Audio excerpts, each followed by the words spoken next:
10 de septiembre de 1997, en la madrileña calle de Gallur, un macabro hallazgo dentro de una caja de cartón hace que se disparen las alarmas. 3 extraños tatuajes en la piel de un hombre eran las únicas pistas con las que contaba la Policía Nacional para resolver un crimen, para resolver un misterio.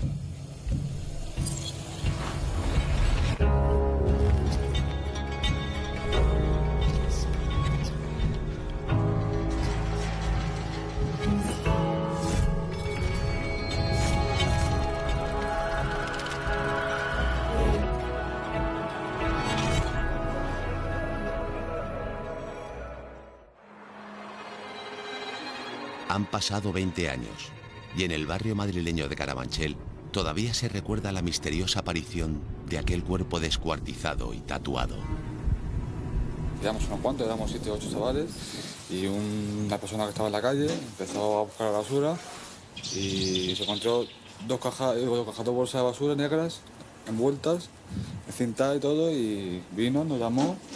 Y 2 amigos míos y yo fuimos a la basura con unos palos muy grandes, empezamos a dar hasta que la bolsa ya se rompió y ya empezó a salir un olor que estaba para atrás, que estaba para atrás.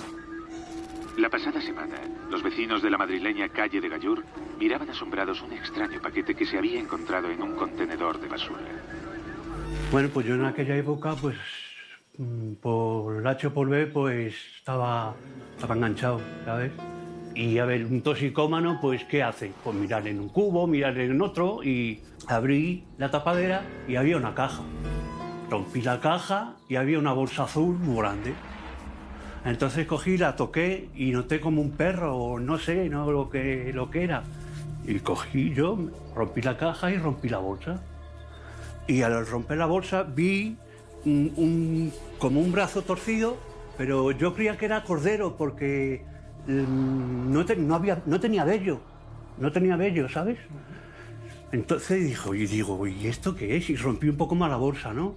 Entonces ya me olió un poquillo mal y tal, ¿no? Cuando los agentes llegaron al lugar de los hechos, encontraron algo espeluznante. Dentro de la caja, separados en bolsas de plástico, había un cadáver humano.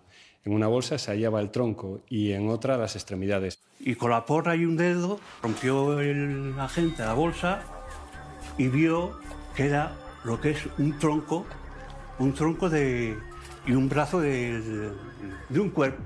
Entonces el policía lo primero que hizo, se echó para atrás corriendo y dijo, fulano, llama al juez. Dice, tú no te muevas de aquí. Digo, no, yo no me muevo de aquí. No se encontraron ni las manos, ni los pies, ni la cabeza, sencillamente para evitar la identificación del cadáver. La cabeza es fundamental en la identificación fisionómica y las manos son fundamentales en las identificaciones decadactilares. Esta es la razón por la cual el autor de los hechos escondió estas partes del cadáver. Vinieron 2 o 3 señores con guantes y con unas pellizas y unas chaquetas largas y sacaron la bolsa. Y vieron que era, pues, una pierna en un lado, otra pierna en el otro lado, un brazo en el otro lado, otro brazo en el otro lado y sin cabeza. Los vecinos están observando esta escena aterradora mientras los investigadores intentan encontrar precisamente esas partes que faltan de este cuerpo y que posiblemente servirían para intentar llegar a quien ha cometido ese crimen. Entonces empezó a venir gente, empezó a salir las señoras de los balcones y se hizo aquello un corro, ¿no? Y tenían que esperar al juez. Pues el barrio estaba muy exaltado, la gente estaba muy impresionada, todo el mundo hablaba del hallazgo de este cadáver en ese contenedor. Y bueno, al principio llegaron los policías de seguridad ciudadana y no acotaron, no perimetraron la zona, no establecieron ese cordón de seguridad que se suele montar en esos primeros instantes, y toda la gente se asomaba. Y bueno, ya llegó el grupo de homicidios especializado en este tipo de casos, llegó la brigada de policía científica, se estableció el cordón de seguridad, la gente se echó para atrás. El barrio se escandalizó porque la verdad se ha dicho de que como el cuerpo lo sacaron y lo dejaron ahí entre los 2 árboles que había aquí, entre los 2 árboles, ahí sacaron el cuerpo, los cubos estaban ahí, y entonces sacaron el cuerpo y al abrirlo fue cuando se vio el torso de... Y lo vi, pero me metí para adentro.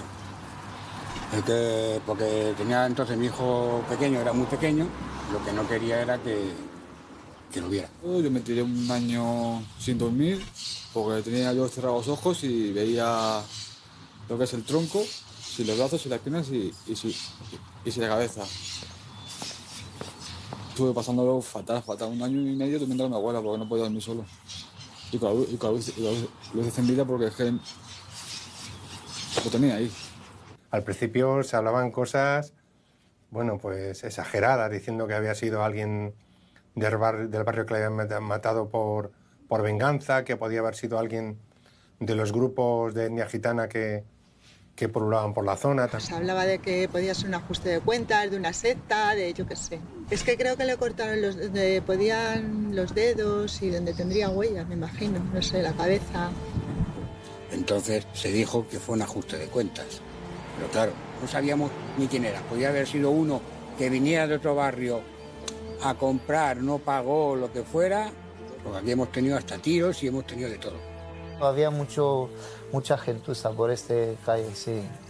Había en esta parte de donde estamos nosotros, donde está el campo de fútbol, está todo de chabola, de gente viviendo ahí con caballos, con drogas, vendiendo drogas y había mucha gentuza ahí, sí, y era una calle muy peligrosa. La principal duda de los investigadores era saber si la víctima pertenecía a ese barrio o si por el contrario habían abandonado el cuerpo ahí para confundirles y alejarles del lugar real de procedencia del mismo. Algo que a lo largo de los años ha llamado la atención de los investigadores que se han acercado a este caso es el silencio de los vecinos de este barrio donde se encontró el cadáver. Yo parto de la idea de que un suceso de este tipo genera una conmoción social tremenda. Es decir, es lógico que si a la puerta de tu casa se ha encontrado un cuerpo mutilado, con además una serie de elementos que llevan a pensar que podría, ¿por qué no estar metido en alguna agrupación de corte satánico? Lo normal es que la gente no hable, que se calle. Pero sí es cierto que se barajó la posibilidad de que la gente se callase porque sabían quién o quiénes eran los asesinos y, por supuesto, porque los temían como nadie. Los agentes iban descartando opciones para identificar a esta persona y el silencio del barrio no ayudaba en esta labor.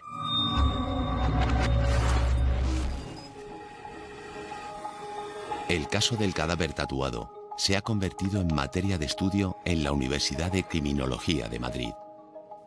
En el caso del hombre sin rostro de Carabanchel, de 1997, nos encontramos en un contenedor de basura un cuerpo mutilado. Estaba mutilado porque le faltaba la cabeza, le faltaban las dos manos y también le faltaban los pies. La única forma de identificar al muerto era encontrar su cabeza o disponer de las huellas dactilares. Por eso había que encontrar los dedos, las manos o su cabeza.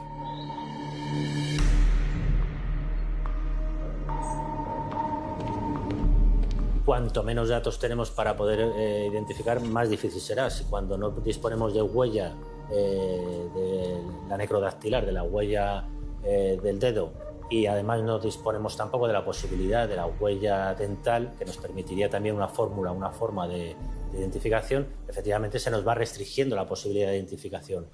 Enseguida la policía llegó a la conclusión de que había sido asesinado y posteriormente descuartizado el cuerpo. ¿Qué significa en este caso el que sea descuartizado? Bueno, pues lo vamos a poner aquí. Descuartizado. Bueno, pues eso significa que o hubo una venganza, digamos, ejemplarizante, y que era un aviso a navegantes, o que también que se intentó hacer desaparecer cualquier elemento identificativo, ¿no? ¿Cómo se procede para identificar a un cuerpo descuartizado? Si no tenemos la identificación fisionómica de la cabeza y no tenemos la decadactilar de las manos, la única que nos queda es la identificación de ADN, con lo cual los investigadores, la policía científica, tiene que extraer ADN del cadáver y contrastarlo con las bases de datos. Para identificar un cadáver siempre se sigue un procedimiento que tenemos más o menos estandarizado, de tal manera que lo que primero que se hace es obtener la huella para poder cotejarla con la huella que exista al Cuerpo de Seguridad del Estado o base de datos policial. De tal forma que es lo más barato y además lo más rápido, lo más eficiente. En segundo lugar, iríamos ya al perfil genético. El perfil genético nos vale siempre y cuando tengamos con quién cotejar. O sea, el perfil genético per se no da la identidad de una persona. Es necesario cotejarlo con algún familiar habitualmente. Cuando nosotros tenemos un cadáver donde no tenemos posibilidad de huella dactilar, lo que siempre ese cadáver pasa por el laboratorio de antropología, porque nos permite obtener un perfil de esa persona, un perfil antropológico de esa persona. Nos permite determinar la raza, el peso, la talla, el sexo, de tal manera que nos va limitando un poco la búsqueda y además esos datos podemos aportarlos a la policía para que vayan un poco perfilando esa búsqueda. A simple vista, lo primero que se dedujo es que se trataba de un varón entre 30 y 40 años. A este hombre le dieron 14 pequeños pinchazos en el omóplato, en la zona del hombro. Eso nos recuerda a algunos modus operandi, pero en este caso concreto, ¿por qué le dan 14 pinchados? Posiblemente para hacerle sufrir, o posiblemente en un acto de tortura o de tormento, o posiblemente quizá también porque esperaban alguna información, ¿verdad? Y finalmente lograran esa información, o simplemente el sadismo de torturarle, le asestan 2 puñaladas, ¿verdad? Las puñaladas que son, digamos, mortales, ¿no? Mortales. ¿Y dónde se las dan? ¿Dónde se las asestan? Pues exactamente en el pecho. Ello sugiere que la intención de esas puñaladas era claramente acabar con su vida. Tenía heridas penetrantes y por lo tanto llegaron a la conclusión de que había sido asesinado, había recibido algunas heridas de arma blanca en zonas vitales del cuerpo. Una de ellas que le alcanzó la zona del corazón. Decían que a lo mejor una de las puñaladas le entró debajo de las axilas y que esa puñalada le llegó hasta órganos vitales, el corazón y los pulmones. Luego también había otro dato importante, no había restos de sangre en la caja. No se halló nada de restos de sangre, con lo cual el crimen, el asesinato o el descuartizamiento no se produjo en esa zona. Habitualmente en un cadáver que se ha seccionado algún miembro y no aparece sangre en su entorno, pues ese cadáver lo que indica es que es un levantamiento, es una zona que se llama secundaria, o sea, no es la zona primaria donde se originó el desmembramiento de un cadáver, por ejemplo. Y por lo que dijo el juez, le escuché que decía así entre dientes, dice, a este le han desguazado en una bañera. Se veía los cortes de la motosierra. Estaba drenado, no había ni gota, por eso dijo el juez que lo habían hecho en una bañera. Lo descuartizaron y lo trocearon además utilizando, dijeron, una radial de las que emplean los fontaneros. Esa es la conclusión a la que llegaron los agentes de policía científica.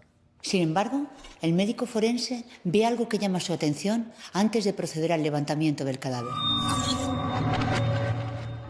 En la piel de la víctima hay 3 tatuajes que pueden ayudar a su identificación. Un escorpión, un pentáculo y el número del diablo, el 666. El fallecido pertenecía a un barrio humilde. Era imposible con estos tatuajes que nadie supiera de quién se trataba. Cuando el cadáver es encontrado, el hecho de que le falten, por ejemplo, la cabeza y las manos, indican que aquel que comete o aquellos que cometen el crimen no querían que se identificase ese cuerpo. Pero claro, si esto es así, hay que decir que fueron un poco chapuzas, porque se dejaron elementos claves para llegar a la resolución del caso, como eran esos tatuajes que aparecían en el cuerpo. En aquel momento trabajo como reportero para la revista Enigmas y me pongo a investigar qué es lo que ha ocurrido, porque la policía, según las primeras informaciones que hay, no solamente encuentra una caja con un cuerpo descuartizado, sin cabeza y sin brazos, sino que aparecen 3 tatuajes. Y 3 tatuajes muy significativos relacionados con el mundo o el campo del misterio, de lo enigmático. Un pentáculo, la firma del diablo, supuesta firma del diablo, del demonio, 366 y un escorpión. Son muy significativos porque quien se tatúa y dónde se tatúa son claves para el suceso o para desvelar claves de este suceso.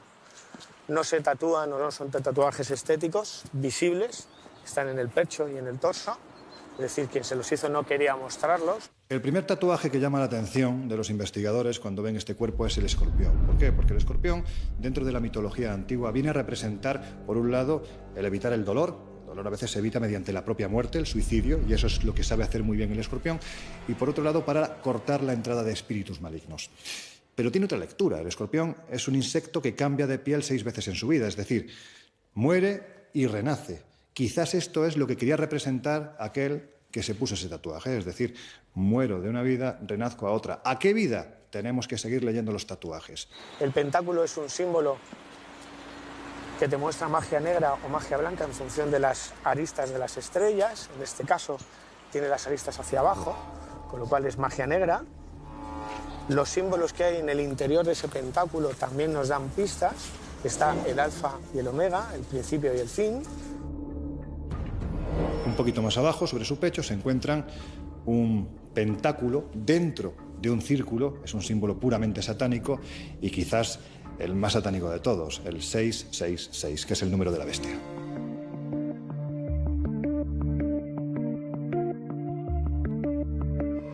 Son los dos últimos los que hacían saltar las alarmas. ¿Se escondía tras este crimen la actuación de una secta satánica? El primer paso estaba claro. Tatuadores profesionales deberían decir si esos tatuajes eran profesionales o hallarlos entre los reclusos carcelarios. Este tatuaje no es profesional.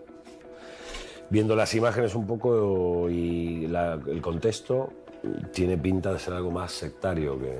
¿Hecho de forma doméstica? De forma totalmente doméstica. ¿No es un tatuador profesional? No, de ninguna manera. Aparecieron todos en el pecho. Claro, eso también. ¿El lugar donde se tatuaron también tiene algún tipo de significado, de simbolismo? Hombre, ya lo has visto cómo ha llegado el cadáver, es una cosa media de lógica. Si le falta la cabeza y los brazos y lo dejan en el pecho, esto puede ser como para que se vea, ¿no? Puede marcar también un poco el paso o avisar a la gente que esté metida en el mismo grupo, que suele ser así de escalofriante. Se me ponen los pelos de punta porque, claro, el terreno donde estamos tiene toda la pinta de que sea una señal de... Ten cuidado dónde te vas a meter, porque el que está dentro de la caja y le faltan los brazos y le falta la cabeza, teóricamente te dejo esto que es un mapa, es una escritura, para que el que entienda o los que estén en la secta entiendan de que pueden estar en el mismo lugar. Un aviso. Este tipo de trabajo es un trabajo underground, quiero decir. Si antiguamente lo hacían en la cárcel, esto pues ya se ve el color de la tinta. ¿Crees que es carcelario? Tiene toda la pinta. En principio se sospechó que era alguien que había pasado por prisión y que había estado, además, esa persona había cumplido prisión en un centro penitenciario determinado de España, que era en concreto en Zaragoza. Era todo muy enigmático y daba la impresión de que eso, si alguien lo ha visto, lo podría recordar. Por eso mandaron la policía a instituciones penitenciarias, dependientes del Ministerio del Interior, esos dibujos, para que se lo enseñaran a posibles compañeros de la prisión de esta persona, si es que estuvo allí, y lograr identificarle. El tatuaje del escorpión, bueno, pues era muy típico en aquella época y sugería vida carcelaria, es decir, gente más o menos marginal, tatuajes que se podían hacer efectivamente en una cárcel, y ese era el tatuaje típico de, junto con los famosos 3 puntos, ¿verdad?, que se hacían en la mano, de haber pasado por prisión y posiblemente estar relacionado con el mundo de las drogas. Para agilizar el caso y mientras se descubría el misterio de los tatuajes, decidimos actuar. 6 días después de que apareciese el cuerpo, la policía decide hacer público los tatuajes del cadáver a través de los medios de comunicación.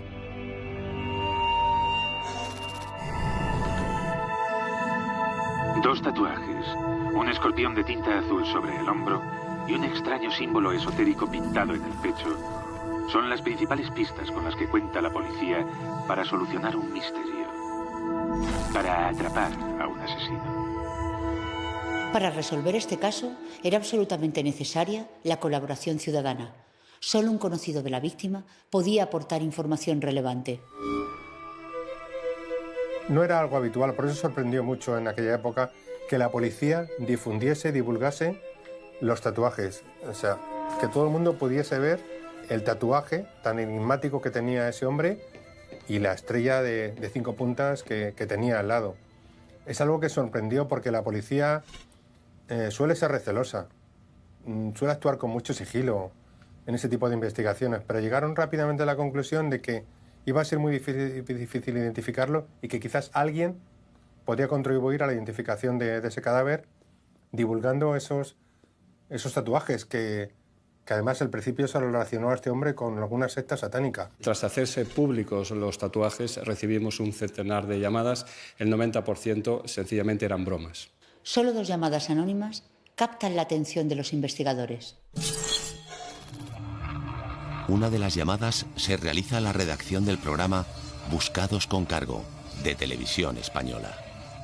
Encontró una caja de cartón que contenía los restos descuartizados de un hombre, sin manos con las que poder cotejar las huellas digitales. Tan solo unos tatuajes pueden aportar pistas para resolver la identidad de esta persona. Hubo varios programas de televisión que abordaron este tema y uno de esos programas, precisamente de Televisión Española, tenía un teléfono para atender llamadas de personas. En estos días se ha especulado muchísimo sobre el caso. Era el año 97. Llevábamos apenas un mes con las grabaciones y con nuestras colecciones de crímenes y tal. Y entonces recibimos una llamada anónima que venía desde Zaragoza. En este caso parecía que tenía avisos de ser real y una llamada consistente porque dio unos datos que la policía no había hecho público. La investigación, el principal foco de investigación, se centra en la llamada recibida en el programa de televisión. Eso nos podía ayudar a ir cerrando el círculo. Y una de esas llamadas anónimas dijo que esa persona, sin identificarse el comunicante, que esa persona había estado cumpliendo prisión en Zaragoza. No se quiso identificar.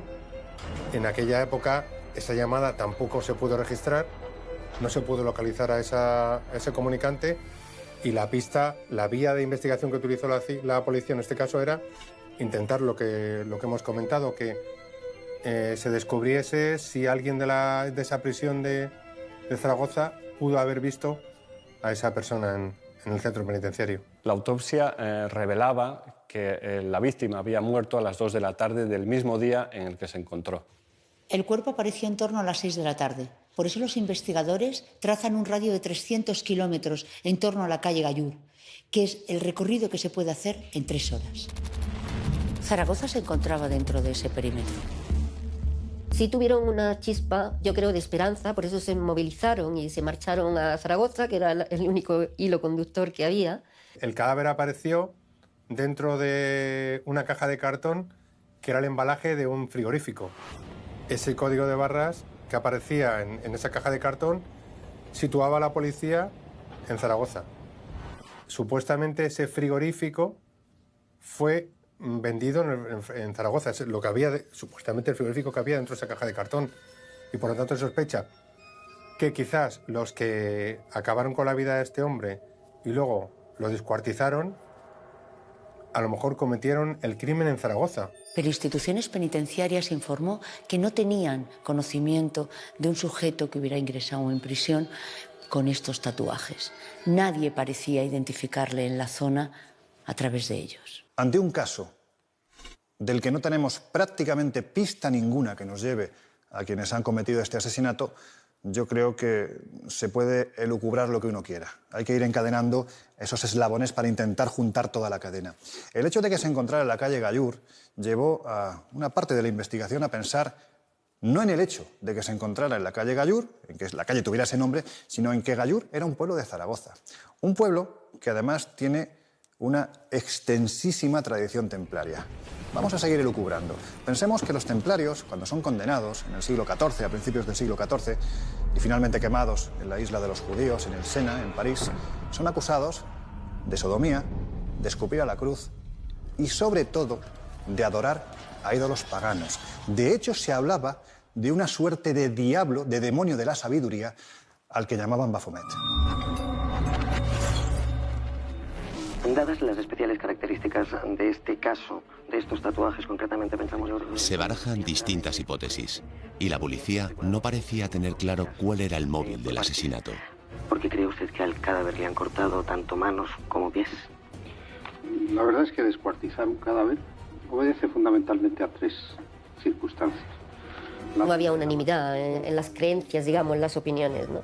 Unos opinaban, pues eso, que era pues una secta satánica clarísimamente que eran los que más se inclinaban era por ahí. Pero había otros más descreídos que decían que no, que eso seguramente lo habían hecho pues para disimular y para llevar a error a la policía. Ahí estaban avisando. No se sabe de qué, pero había un aviso. Claro, esto es un poco la pescadilla que se muerde la cola, pero es que para saber quién es la víctima, fundamentalmente tenemos que saber el motivo por el que ha sido asesinado. En ese momento de la investigación, la policía trabajaba sobre 3 hipótesis que explicaban las causas del crimen.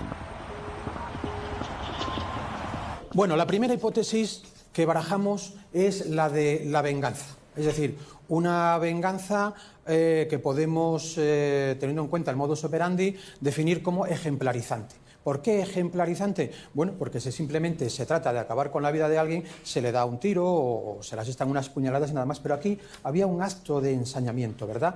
Esto se asemeja más a la cultura mexicana o colombiana, ¿no? La corbata colombiana o ese tipo de cosas que te mandan y después te explican que tengas cuidado con tu mamá y con tu papá porque si hablas de esto, al final se llevan a todos por delante, ¿no?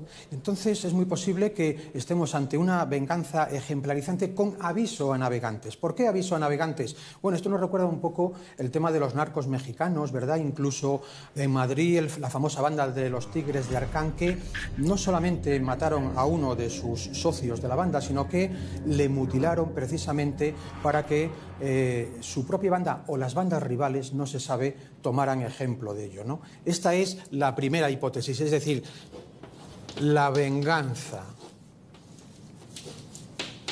Si bien es cierto que no podemos satanizar a algo tan artístico desde mi punto de vista como es el tatuaje, no menos lo es que determinadas agrupaciones lo utilizan para identificar a sus miembros. Pero esto no es nada nuevo, es decir, si nos vamos por ejemplo a los siglos XIV y XV, existía una sociedad criminal en España conocida como la Garduña, que se extendió prácticamente hasta finales del XIX y que se identificaban, sus miembros se identificaban entre sí porque tenían 3 puntos tatuados en la mano. Por eso era conocida como la Sociedad de los 3 puntos. Si seguimos avanzando en el tiempo, prácticamente a principios del siglo XXI, nace una agrupación verdaderamente rocambolesca, dirigida por un señor que se autodenomina Dios el Anticristo, el reverendo Miranda, y cuyos miembros se tatúan absolutamente todos, ni más ni menos que un número tan poco agradable como es el 666. Por lo tanto, vemos que sí existe una vinculación entre lo que es el tatuaje con la pertenencia a estas agrupaciones. Si lo tienes, perteneces. Si no, eres un paria.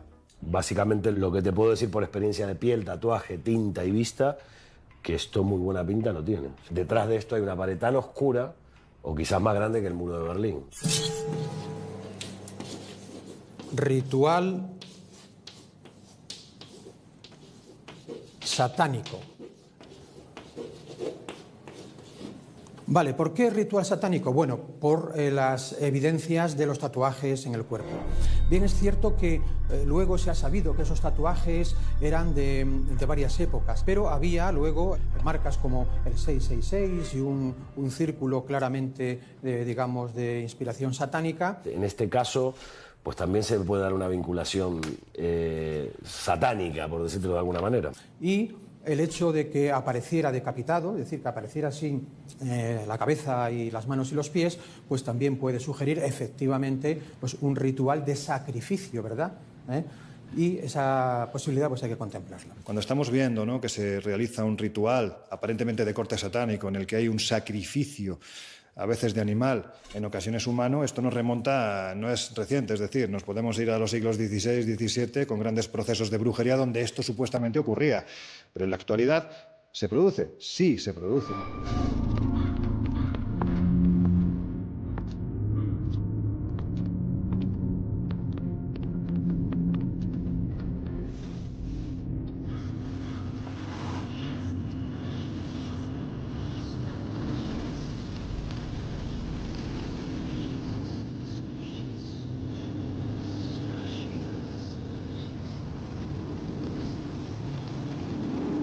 Que distinguir entre lo que es el satanismo ramplón, que va al rito, que precisa de la sangre para conseguir un objetivo, y lo que es la parte filosófica y posiblemente más positiva, que es el luciferismo.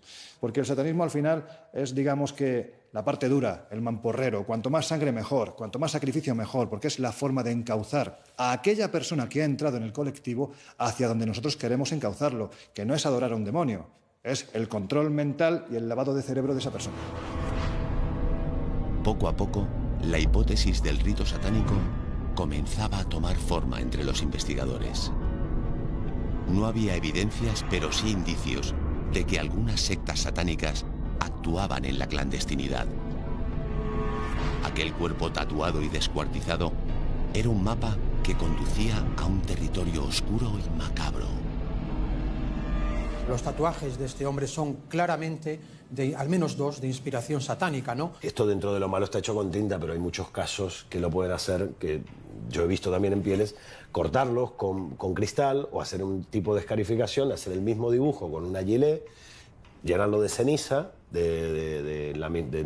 incluso de tabaco, cigarro, de una vela, de para que ritual, incluso. eso mismo, para que eso se infecte y tome un relieve, y en vez de hacerlo con tinta, hacerlo directamente con los cortes en la piel, ¿no? Y esa misma sangre también se ritualiza, porque estos rituales al final le tienen que dar de comer algo.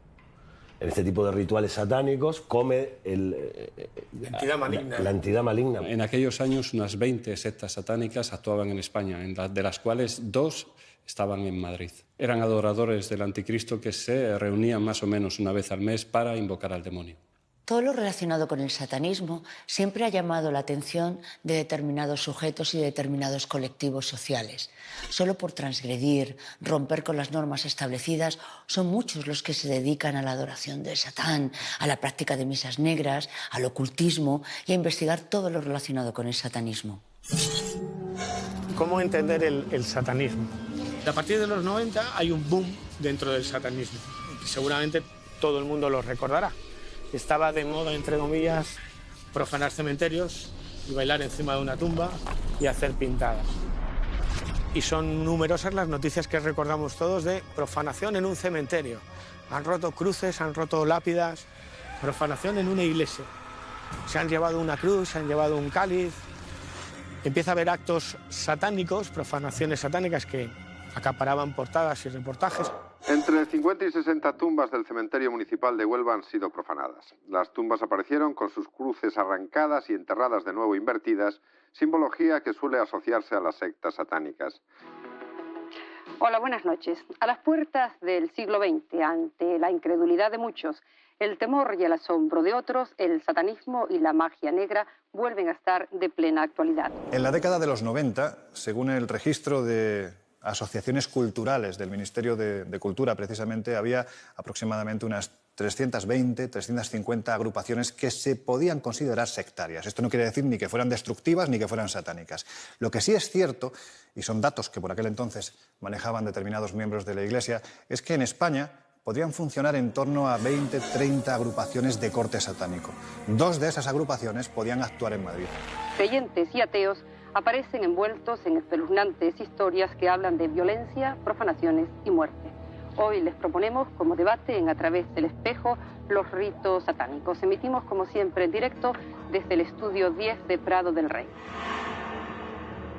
El satanismo estaba de moda y el cuerpo tatuado con 3 seises y un pentagrama acercaba a los investigadores hacia un móvil relacionado con algún tipo de rito de adoración al diablo. Cuando yo investigué en los años 90 este tipo de sucesos, lo que descubrí es que el satanismo como tal tenía muchas derivaciones y también entró una parte muy oscura, que es el de las creencias del mal. En el Madrid de finales de los 90 surgen una serie de bandas que vienen inspiradas por algo que ha nacido décadas atrás, concretamente en los años 60 en la costa oeste de Estados Unidos, en California. Estoy hablando de la Iglesia de Satán. La Iglesia de Satán está dirigida por un personaje absolutamente rocambolesco llamado Anton Sandor Lavey, que además es el escritor de la conocida como Biblia satánica, pero tenemos que pensar que cuando él desarrolla este escrito y monta esta iglesia, que en los años 90 abre su sede en Barcelona, en España, él lo hace con una inspiración realmente religiosa, casi diría que filosófica. Eso hace que surjan determinados grupúsculos en el Madrid de los 90, finales de los 80, principios de los 90, que intentan emular esa inspiración. Lo que pasa es que lo hacen de una forma muy cutre, es decir, ellos no van a la filosofía, no van realmente a la historia que puede haber detrás del luciferismo, de Lucifer como ángel de la luz, sino que van al campo, van a la actuación, van literalmente a la profanación de cementerios. Y esto es lo que hacen. Es decir, esto podría haber hecho que esos grupos se hubieran abierto un poquito más, hubieran mezclado la filosofía con la actuación de campo y podríamos llegar a grupos satánicos verdaderamente peligrosos.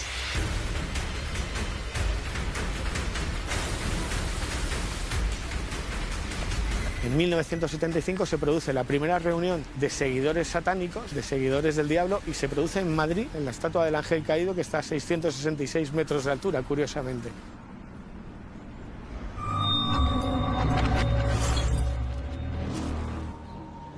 La pista del rito satánico conduce de nuevo a los investigadores hacia Zaragoza.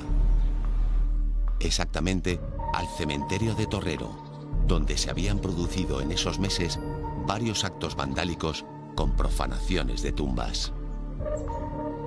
La policía sospecha que estos asaltos a cementerios podrían estar relacionados con el crimen del hombre sin rostro de Carabanchel.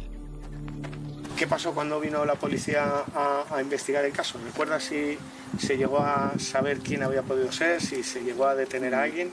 Recuerdo que hubo una persona, una señora mestiza, que al ver a los policías pues procuró evitarlos, en fin, caminando deprisa o echando a correr, y los siguieron y, en fin, la pararon, en fin, y hablaron con ella y no sé en qué quedó la cosa. ¿Usted recuerda aquella época y qué es lo que ocurrió? Sí, descubrimos, los enterradores nos vinieron a dar cuenta de que habían descubierto unas pintadas, como no se habían visto antes, en las paredes de una manzana de nichos, de la manzana 1. De esa clase eran pintadas extrañas, con 666 y signos, en fin, raros, cruces invertidas y cosas de esas, cosas que no habían visto hasta entonces, nos dieron cuenta, las mandamos eliminar, borrándolas. Pero a cuestión de una semana o dos se volvieron a reproducir los mismos hechos. Entonces observamos lo mismo, así que dimos cuenta a la policía y ellos establecieron una vigilancia hasta que se borraron y se dejaron de producir. ¿Y recuerdas si, además de las pintadas, hubo profanación de tumbas? Donde se dieron las pintadas que se dieron en unas manzanas de nichos, en una manzana una en concreto, no se realizaron actos de esa índole, pero en otros lugares del cementerio sí. ¿Llegaron a llevarse cuerpos? Más que llevarse, exhumar y esparcirlos por el suelo. Y esparcirlos. ¿Y llegaron a encontrar restos como si hubiesen hecho algún tipo de práctica religiosa? Velas, ceniza, animales muertos. Bueno, animales muertos ya no sé.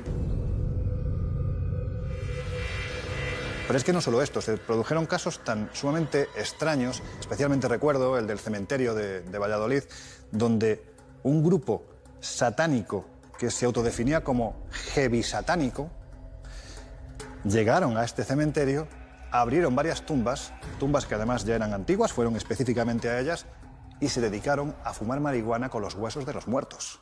Esto era algo no habitual, pero sí en el ámbito de las profanaciones, relativamente corriente en esa década de los 90. Tercera hipótesis. Yo me inclino, con los datos que tengo, más por esta tercera. Estaríamos hablando de una conjunción de las dos anteriores, pero con prevalencia de la primera. Es decir, estaríamos hablando de una venganza,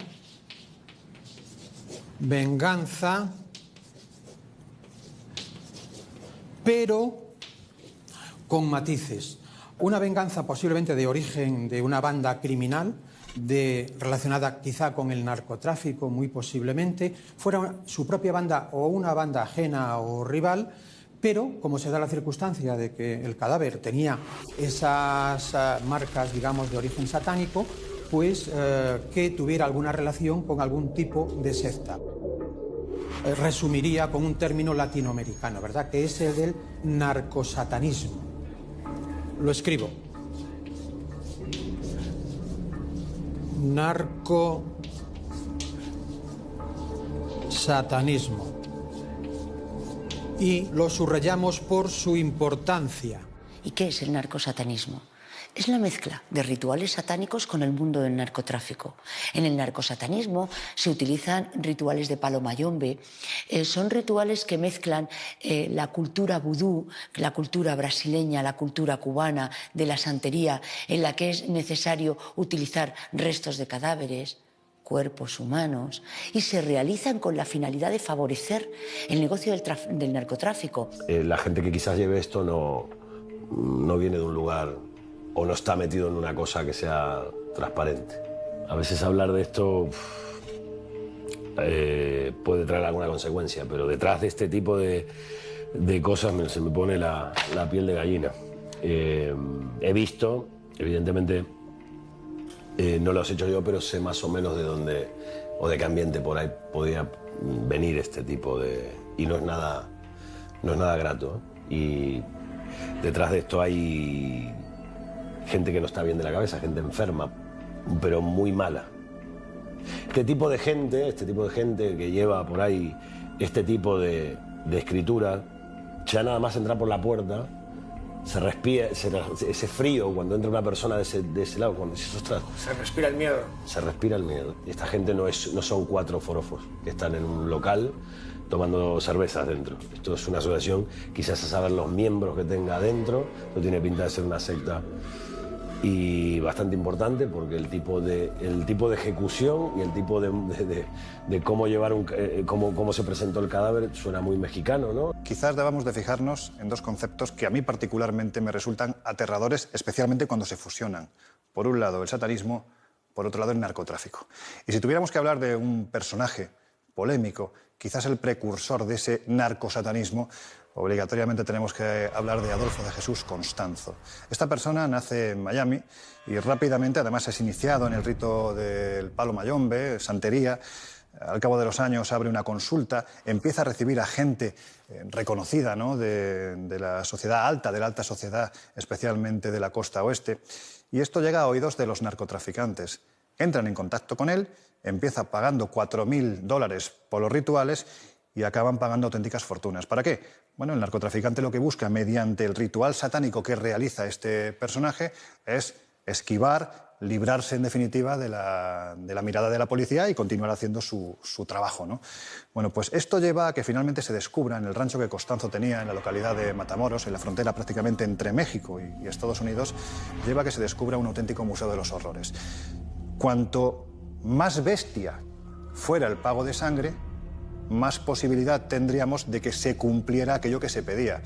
En definitiva, cuanto más bestia era el pago de sangre, más dinero percibía Constanzo. Ese era el objetivo fundamental. Cuando los investigadores llegan a su rancho, lo que descubren es aterrador.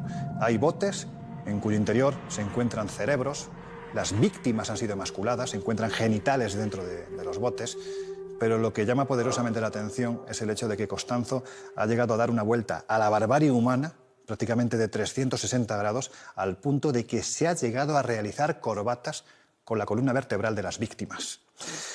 Este narcosatanismo pega el salto a Europa, evidentemente, si existe esa creencia, porque los narcotraficantes son especialmente supersticiosos, existe la creencia de que gracias a ese satanismo tú vas a conseguir tus objetivos, evidentemente se exporta a Europa, llega a España, aparecen pequeños grupúsculos y quién sabe si el caso de la víctima tatuada, del asesinado tatuado, tiene que ver precisamente con el narcosatanismo. El episodio más importante, y que bueno, se ha hecho una película acerca de ello, concretamente Perdita Durango, que la dirigió Alex de la Iglesia y la protagonizó Javier Bardem, cuenta la historia de Sara Aldrete, que junto con su colega en un rancho de la localidad de Matamoros, muy cerca ya de Estados Unidos, pero territorio de México, pues se le pudieron demostrar casi una veintena de crímenes y con sus vísceras les arrancaban el corazón y hacían un brebaje que pues hacía invisible a la gente.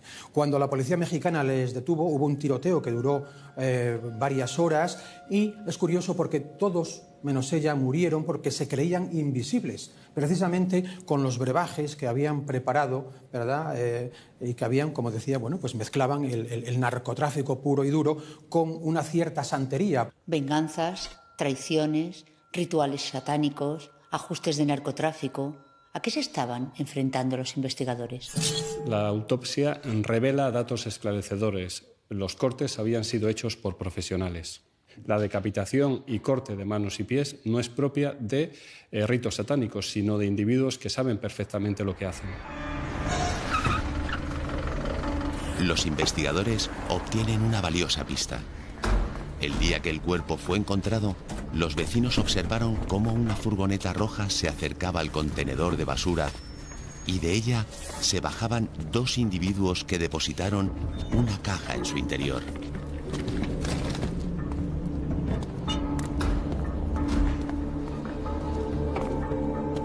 Y saltó una señora desde el balcón. ¡Ha sido una furgoneta roja! ¡Ha sido una furgoneta roja! Una Express roja ha sido. Y dice, ¿sabes cómo lo sabe? Dice, porque he visto hace media hora que ha pasado una furgoneta roja, ha parado ahí y ha tirado una caja.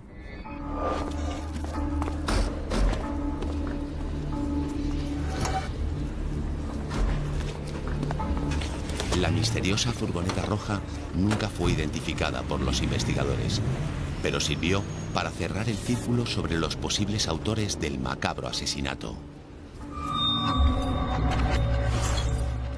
Pese a los esfuerzos de los investigadores por identificar a la víctima, no aparecían nuevos datos que permitieran ponerle nombre. No había una denuncia y nadie parecía echarle de menos. El caso no avanzaba y 2 meses después, sin tener más datos, decidimos pedir ayuda a Interpol.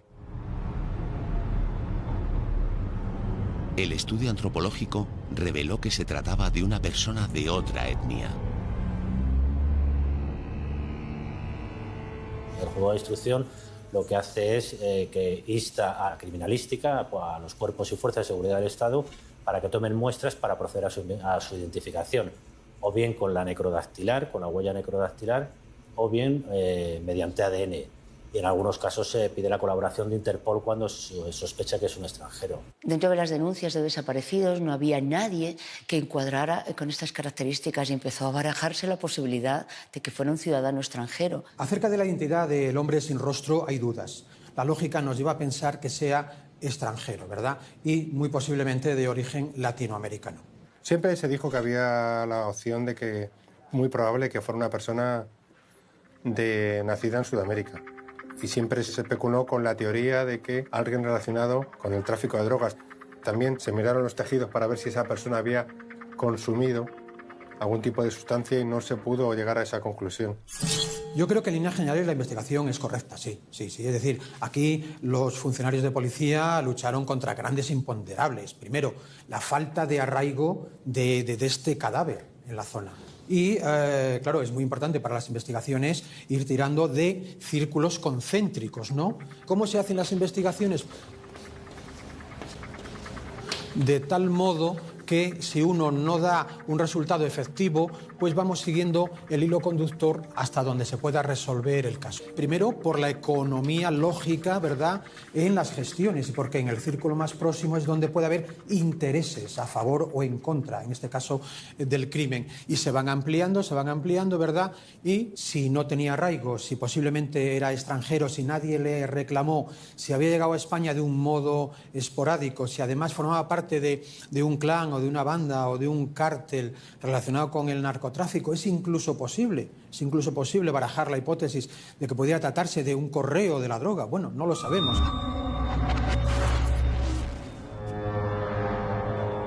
Veinte años después, todavía se sigue especulando con la identidad del cadáver tatuado de la calle Gallur. Los investigadores no fueron capaces de identificarlo. Yo creo que estamos hablando de un caso de posiblemente lo que dijo la policía de tráfico de drogas, alguien que fue ejecutado. La hipótesis más plausible en cuanto a identificación es que se trata de un foráneo, de alguien de fuera que vino a España por algún motivo determinado o no llevaba aquí mucho tiempo, porque bueno, cualquier extranjero que llega a una ciudad, toma arraigo, trabaja, hace amigos, tiene vecinos, ¿verdad? Y con esas marcas tan importantes, con esos tatuajes, pues verdaderamente en el caso de un español tendría que haberse conocido ya cuál era su identidad. ¿Fue el cuerpo tatuado víctima de un ritual de narcosatanismo? No lo hemos llegado a averiguar. De todas formas, el caso ha prescrito. Han pasado más de 20 años y si se hubiera ahora descubierto a las posibles personas relacionadas con estos hechos o con este supuesto crimen, pues quedaría impune, porque han pasado más de 20 años, se ha prescrito el caso. El hombre sin rostro apareció desmembrado, sin cabeza, ni pies ni manos. Tenía el cuerpo tatuado con 3 seises, un pentáculo y un escorpión. Nunca sabremos la identidad de aquel hombre de la calle Gallur, tampoco del autor del crimen. Lo que sí sabemos es que alrededor de su muerte se cierne la sombra del misterio.